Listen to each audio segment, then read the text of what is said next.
I think the best word to describe your 20s is pressure.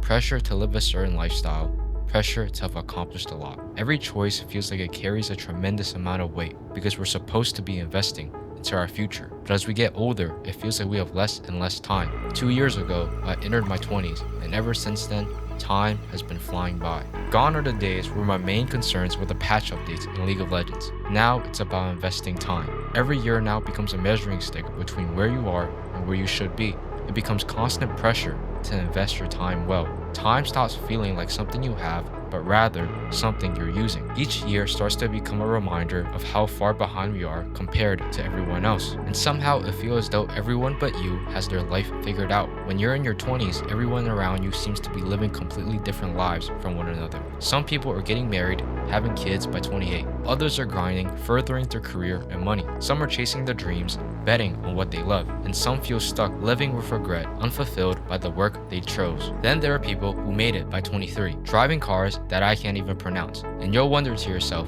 how the hell is this even possible? The wide range of characters during this stage is almost laughable sometimes. Life suddenly becomes about wanting more time, more money, more everything. It's so easy nowadays to look around and feel like you're behind. Every time we open our phones, someone either got a new job, promoted, or showing off a fancy lifestyle. And if you're someone who scrolls Twitter, your brain's getting melted. Over time, this slowly shapes the way we think, making us believe that we're not working hard enough, that we have to keep working and always have to be busy. This doesn't just stop with us, because once these expectations set in, other people around us carry this mentality as well. It isn't just about eternal pressure anymore, but external as well. Everyone starts putting pressure on themselves to do better, move faster. And as everyone moves in different directions, you start to lose people along the way. Some will move for work, some get consumed chasing the life that they want, and some you'll just grow apart from. This period in my life has started to become extremely isolating for this very reason. I find myself putting a lot of pressure on myself to do well, to succeed,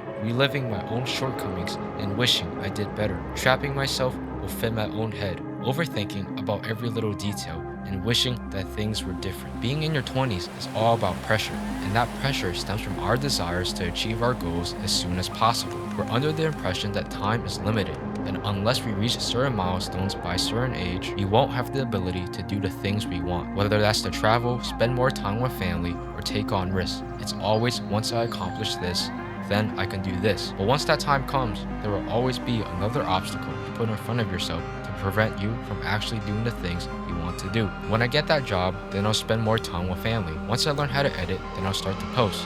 Once this, then that. It's always this cycle that traps us. And before you know it, years have gone by, and you'll say it's too late to start or wish there was more time. In my 20s, there has come a lot of noise and opinions. Some will tell you what to do. Some will say you're not working hard enough. And then there are those who discourage you. And it's easy to internalize that and blame ourselves for not accomplishing our goals, for not living up to expectations. But it's important to give ourselves the opportunity to grow, because it's unrealistic to expect us to have everything figured out. You can plan as much as you want, but most of the time, the only way to figure it out is just by doing it. Some of the people at the highest level needed time to figure it out. Sometimes the best things in life don't come from planning, but letting yourself go off the script to explore and learn. And by doing this, you'll be surprised that a lot of people, despite how successful they are just as lost as you. It's easy to understand why so many people in their 20s carry such heavy burdens. We understand these years now are precious and extremely important, that it's vital to invest the time now wisely, constantly being told how to live, what the right decisions are, and what happens if you pick wrong. We're all so caught up in the results, in the things that other people can see and measure up against. I struggle with this more than I like to admit, constantly feeling if I don't have something to show that I'm not doing enough. But results don't come out of nowhere. It requires us to plant the seeds first, staying in good health, practicing better habits, and having the discipline to show up every day. Some days you'll make a lot of progress, and some days will be little to none. Progress doesn't have immediate results.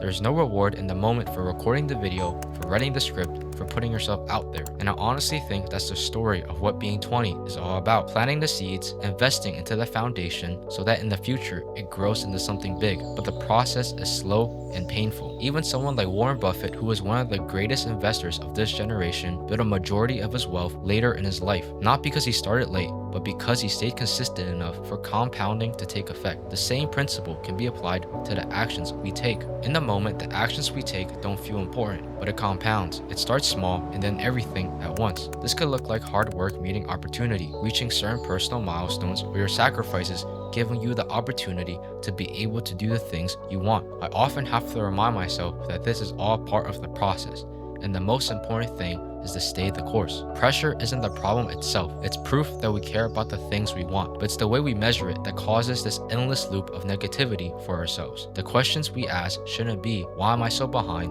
But rather, are the things I'm doing carrying me into the life that I want? Because that's what matters the most. It's about increasing the chances of achieving our goals, because at the end of the day, there's no guarantee any of the things you do will work out, but we have to be willing to take that chance, to take that leap of faith.